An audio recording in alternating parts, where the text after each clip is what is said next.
Hello friends, this is Haradhan once again to give you Java training session 55. Today I will discuss one important class which is StringBuffer class available for that string in Java. StringBuffer class is a peer class of string that provides much of the functionality of the string. String represent fixed length, immutable character sequence, while string buffer represent growable and writable character sequence. In my last session, you already seen, right? Whenever as the string is immutables, okay. So in case we are not creating any other instance for the particular strings, so in case we want to perform some operations, and after that if you want to print it, so that will not print the arbitrary value. Instead of that, it will give you the previous value whatever is defined for the string. So if you want to add some value, so you have to create another reference where you need to store it, then you need to print it. But in case if you use string buffer, so no need to create another reference or variables.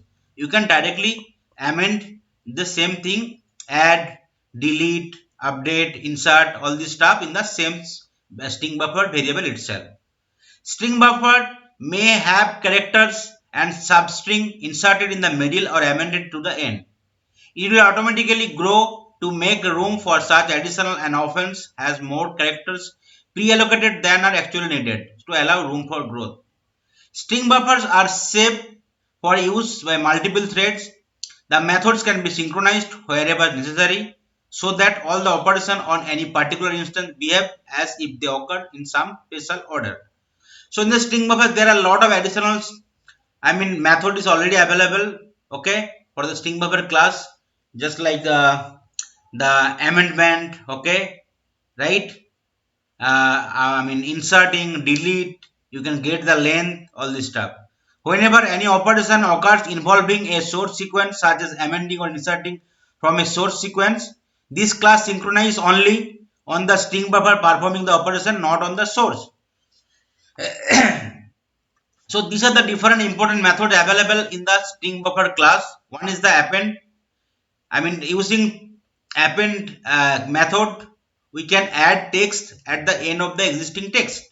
Insert is used to insert the given string with this string at the given position. At any position, we can insert any different string value. Replace, using the replace method, we can also replace a particular string value with the given index and end index. Delete, similarly like the replace, also we can remove the value from the existing string with the specified begin index and end index. Reverse, in case any string buffer is there, but we can, using the reverse function, we can just simply reverse all the current string. And using the length and capacity, we can get the length of a string buffer, okay, and also using the capacity, we can get the total allocated capacity for that particular string buffer class. So I will show you how this operation can be performed for a string buffer, right? So before that, let's create a string here. Suppose str, and I am giving something, right? Java, okay. Now if you want to amend, append str dot append,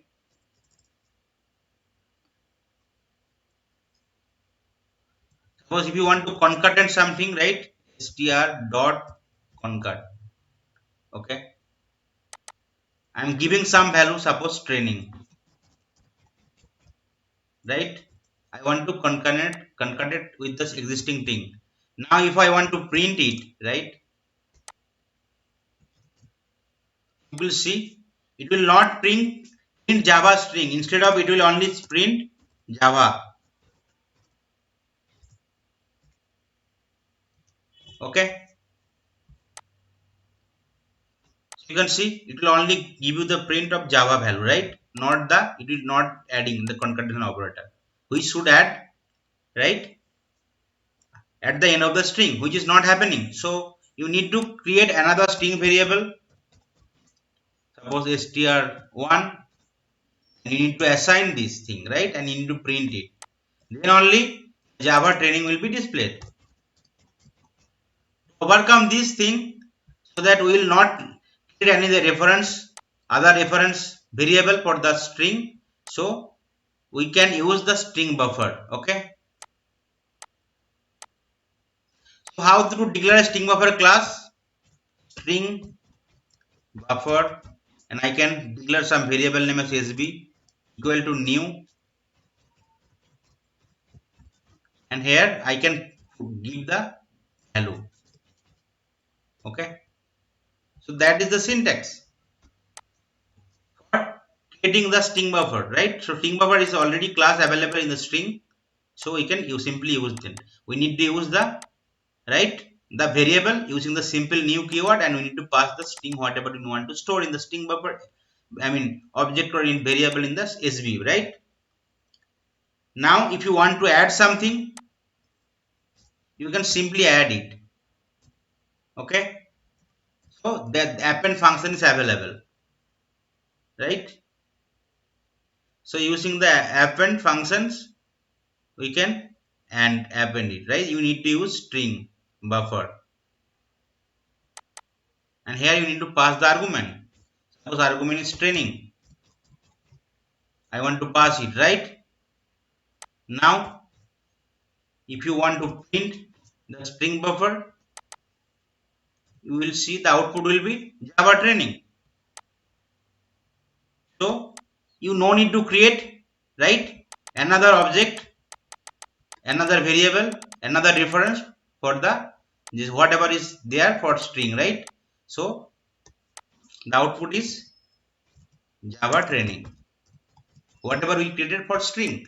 In case we are using the string buffer, so that problem can be solved, right? That is the basic difference between the normal string and the string buffer. Okay. So string buffer, whatever variable you are creating, so that's on that variables, whatever operation you are performing, so that will already stored in the that variable, so you can simply use it, right?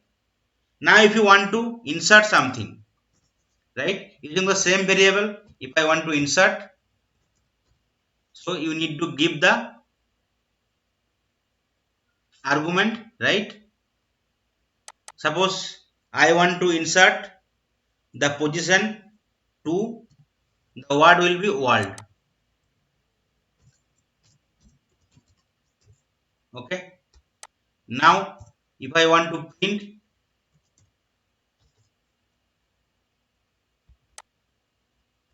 it after inserting, so inserting can be possible at any position. It is not the, it can be at start, it can be end, and it can be middle also. Okay. So what will be my output? So position 2 we are adding, right? 0 starting is 0 position, Java 0, and that position 1, and so it will be starting from after Java. So output will be JA, after that world will be entered, right? WORLD. Output will be JA world VA space training. So that will be my output. Using, right, you can see JA world V training. So using the insert method, right, we can insert any string for a existing string, right, any at any position, and using the append we can, right, we can add text at the end of the existing text. So that is the difference between append and insert. Okay.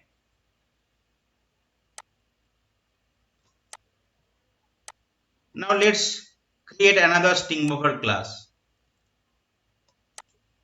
and create another variables sb1. I want to create sb1 variables. Okay.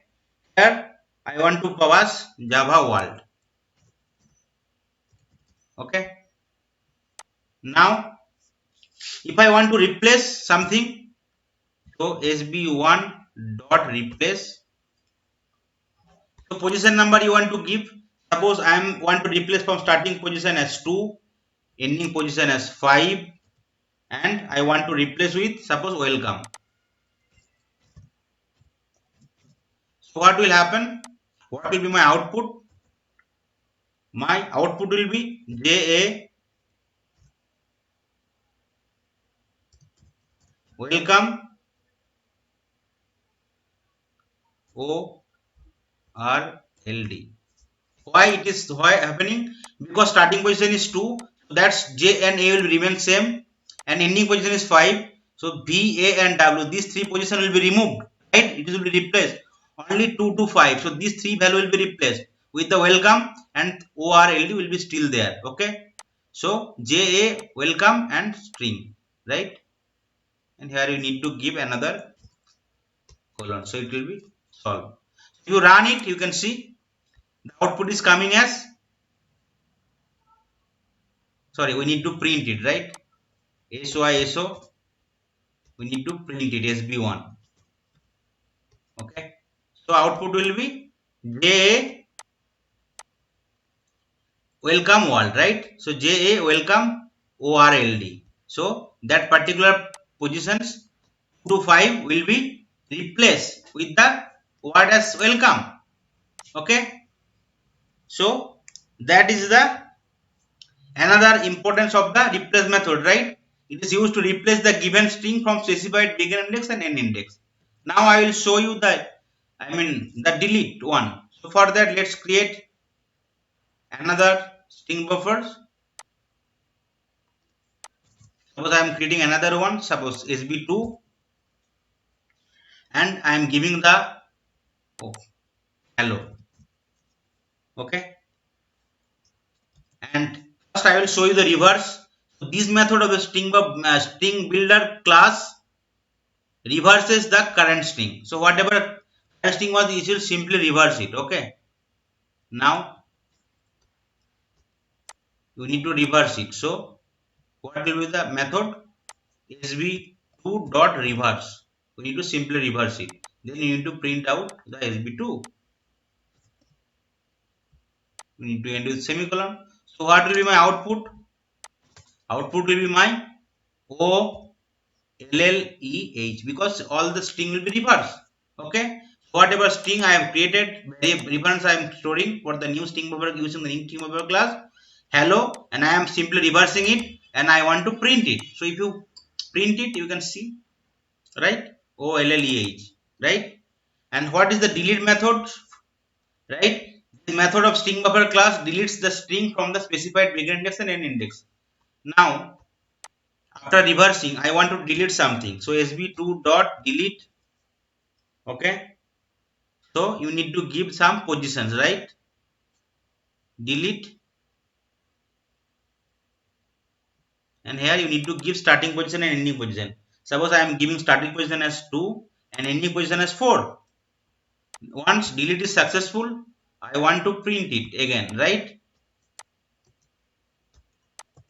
So what will my output? 2 to 4. That means these two words will be deleted, right? L and E will be removed. Okay, so L and E will not be there because starting position is 2. So it will go from here and go to there 4, 3, 4, right? So only OLH will be displayed. So if you run it, you can see the output will be OLH, right? So that is the importance of the delete method available in the string buffer class. Okay. Now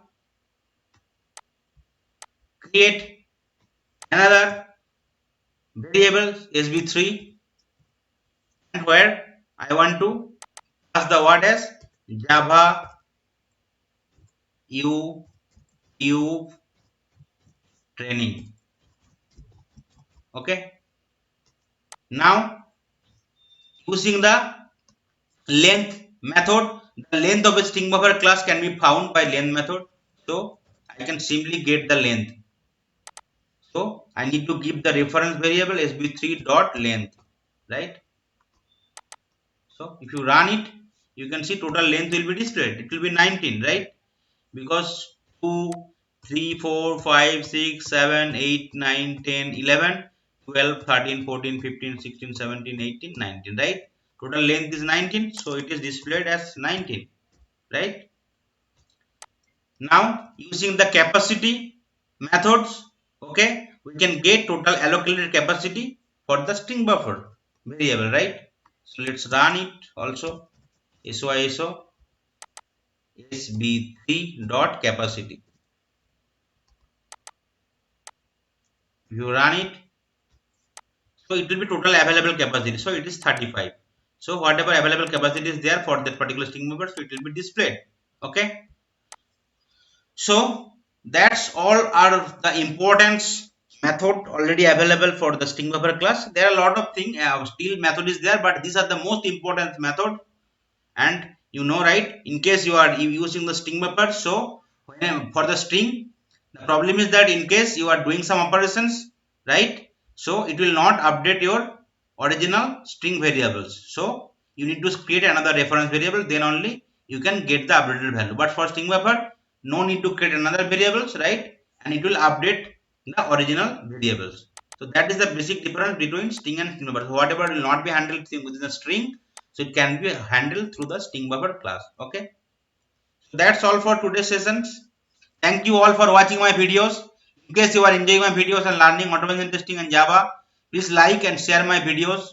Do not forget to subscribe my channel and press the bell icon so that you will get notification as and when I will upload a new video. Please do not forget to provide your valuable comment for any input or suggestion. Stay tuned for my next video.